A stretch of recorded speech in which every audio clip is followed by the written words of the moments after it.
The demise of the Phoenix Suns is one that's going to be studied in history books. Durant, extra pass to Plumlee. Oh, he trapped it! He clanks it from a foot away! In the span of just a few years, the Suns have gone from being the envy of the NBA to an organization that is teetering on the edge of collapse. After an unforgettable finals appearance in 2021 where they had a 2-game lead over the Bucks, to the 21-22 season in which they racked up a franchise record 64 wins, the Suns had appeared poised for sustainable success. And then, everything came crashing down, thanks to Luka Doncic. Under a minute to go here in the first half. Stunning. 27-point lead. Down goes Johnson. 3. Luka. Bullseye. Oh no. They're shredding him. Oh no, he didn't. The Luka special had this team searching for answers in the worst ways possible. Seriously though, the chemistry issues exposed during this series proved to be too deep to overcome. Instead of continuing to build on that 64-win season, they'd be moving in the wrong direction the following season. Moving in the wrong direction, they did what any reasonable team would do. They started to disassemble the very core that got them 64 wins before giving a new coach a chance to remedy the problems that it plagued them. Okay, let me stop the sarcasm because I do get it. Matt Ishbia was a new owner who wanted to make a splash, and when Kevin Durant becomes available, it's tempting to trade for him and then do the thinking later.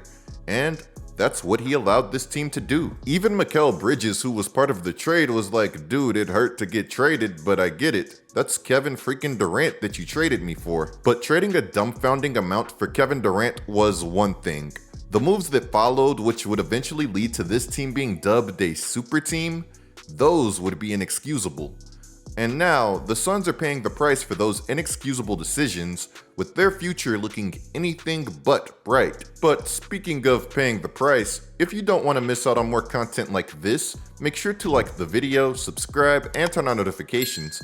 Trust me, you won't want to be the one left out when the next big breakdown drops. Now before we continue, let's get a word from today's sponsor.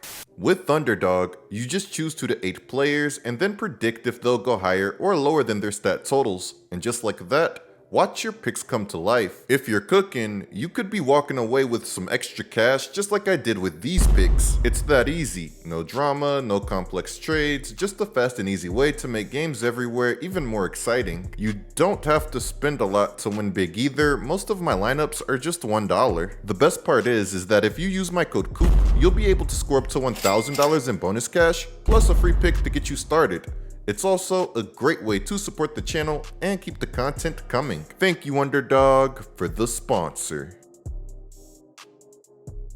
Let's revisit some of the key moves that landed the Suns in their current predicament. You know, that predicament that has them being labeled as one of the worst super teams of all time. It all began with the Kevin Durant trade that I mentioned before the break, which was one of the first dominoes to fall in this unfolding saga. For some people, this move felt like a no-brainer. You bring in one of the best players in the world, a future Hall of Famer, and suddenly you have that additional star power that could take your team to the next level. But here's the thing.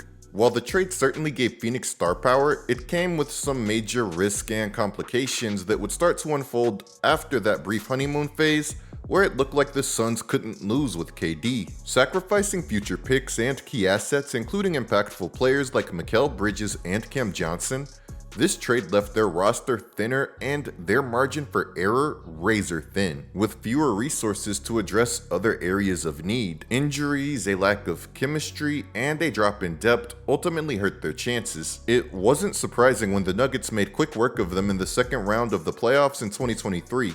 It was simply Denver's year, and an exhausted Devin Booker and Kevin Durant were never going to change that. Yeah, it sucked. It was bad feeling. It was embarrassing. They came out and hit us in the mouth. We couldn't recover. We gotta give him credit for being a disciplined team. With another devastating playoff exit, the Suns would make the decision to part ways with head coach Monty Williams, a move that, given the circumstances, was understandable. However, that's not something that I can say for every decision that they made that offseason. While they did add some talented role players like Grayson Allen and Bol Bol during that 2023 offseason, their big moves would end up being franchise-altering and not in a good way. They'd actually give up assets to trade for Bradley Beal, somebody who has the worst contract in the entire NBA. Regardless, the hype around them trading for Beal, that hype was serious. I mean, saying it respectfully, I don't know how teams are going to guard us.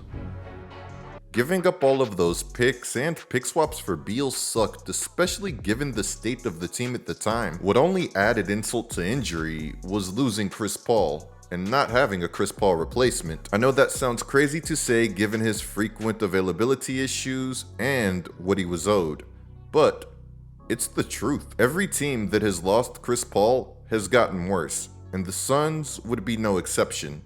He was a key piece that provided stability and held everything together. For the Suns, Beal hasn't really been able to do that, and that's no knock on Beal.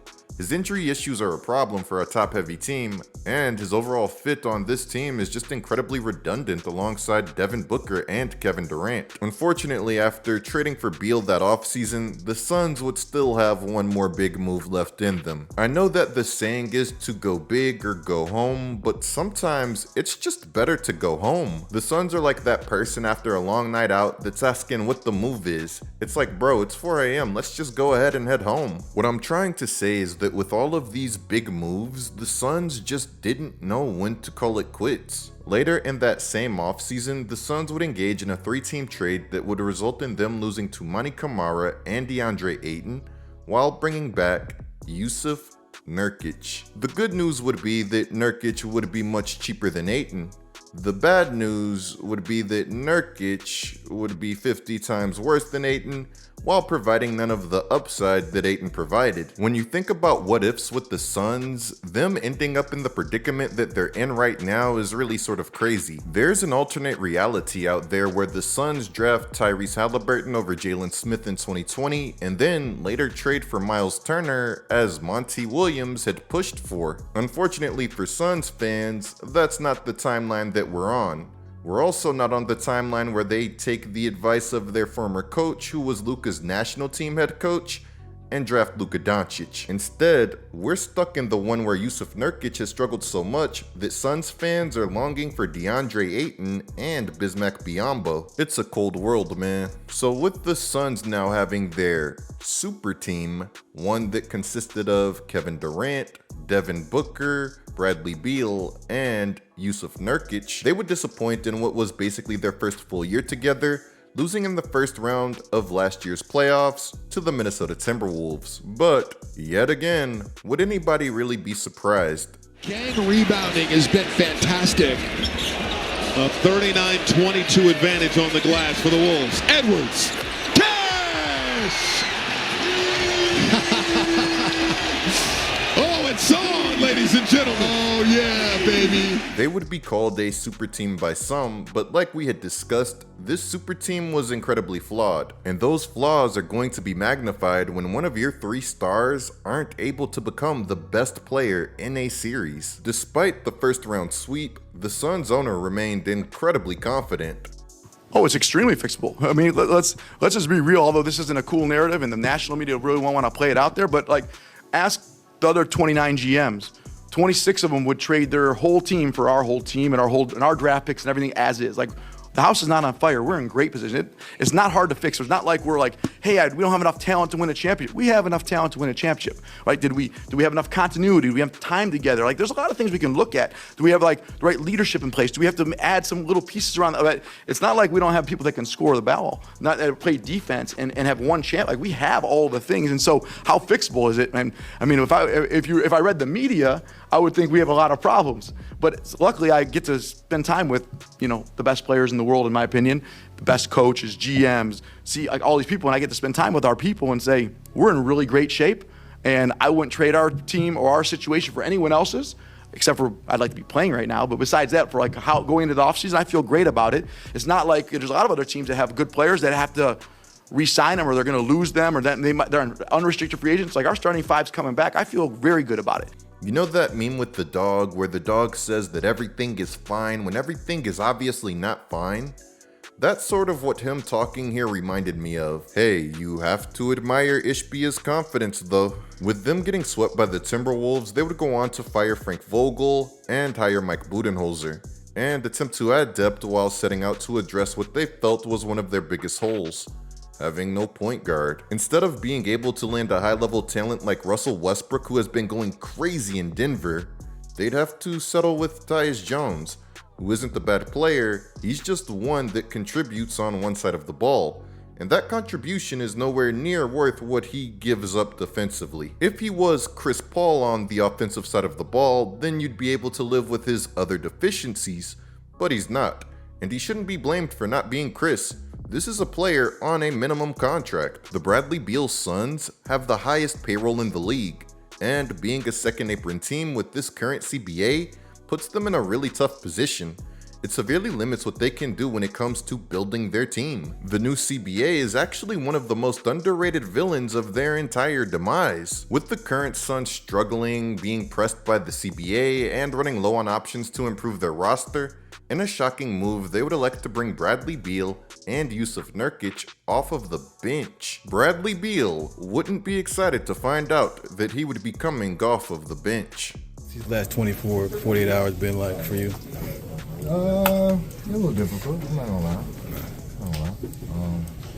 But when coach made his decision, you live with it. Either pout with it or do something about it and just go compete, do what I do. So I did that, Bradley Beal might not like it, but this move would be one that made a lot of sense for the Suns. A move like this gives the Suns better offensive balance, with Beal being able to lead bench units. We've already started to see some of that better offensive balance come into play. Durant on the drive and kick, dropped it off to Beal. Shot clock winding down, a beautiful baseline move, a little hesitation. This move also elevates that possibility of Bradley Beal becoming frustrated enough to waive that no trade clause like the Suns want, which even without the reports, you could tell that this is what they want because they didn't really go about benching him in the best way. According to Beal, they didn't even give him a heads up that he was about to be benched. The Suns are playing a sick game, and Bradley Beal isn't playing back. This guy has been all business. I was going to say, I'm sure you've been aware of kind of like all the other stuff, moving parts around the league, Jimmy and all that. Yeah. There's some speculation around the league that this is related to that. Have you thought about kind of like moving on, starting like related to the bigger picture? If so, I need to be addressed because I hold the cards. So until I'm addressed and somebody says something different, then I'm gonna be a son. After Beal would put his foot down and say that he holds the cards, his agent would come out and say that he and his client hadn't even discussed waiving that no-trade clause. But of course, if the perfect situation arose, then they would consider doing so. It's really hard to envision a perfect situation for Beal given his contract. I really hate that Beal is the center of this whole debacle because the dude really does seem like a great guy. But at the same time, if Beal saw my bank account, he'd feel bad for me here. So throughout all of this, my guy is winning, which I love for him. I can't say the same for the Suns though, because they've had a number of back-breaking losses. I'll be damned, huh? Hey, bro. The Suns have struggled this season, and even their new lineup wouldn't be enough to beat a team that was on a 10-game losing streak prior to playing them. If your team is struggling, just play the early season Suns. What's good for Phoenix is that despite their dysfunction, they're only a handful of games behind the 4 seed in the Western Conference, and also that they have Ryan freaking Dunn. Won't get Kuminga. Jackson Booker. Ryan Dunn right down Main Street. Up and in for Ryan Dunn. He's got Concher on the drive with the head. And Dunn. Sexton barrels down the lane. Bounce pass to Dunn. Dunn. Nurkic, the lob. Dunn was one of those guys in college where everybody would say, don't let that guy find a shot. And well, he's shown some great progress with his shot and rounding out his overall offensive game, which means watch out. He's one of those wild cards that does give this team a little bit more hope. The guy is a freak who's in a great spot to grow into and then out of their role. See, it's not all bad, Phoenix fans. But anyways guys, let me know what you think about this whole situation, and what would you guys do if you were the Phoenix Suns. As always, there's some more stuff going on in the basketball world that I need to be covering, so clicking the video on the screen right now and using code COOP for Underdog are both great ways to support this channel. I'm Get Like Coop, bringing you guys the scoop until our next upload.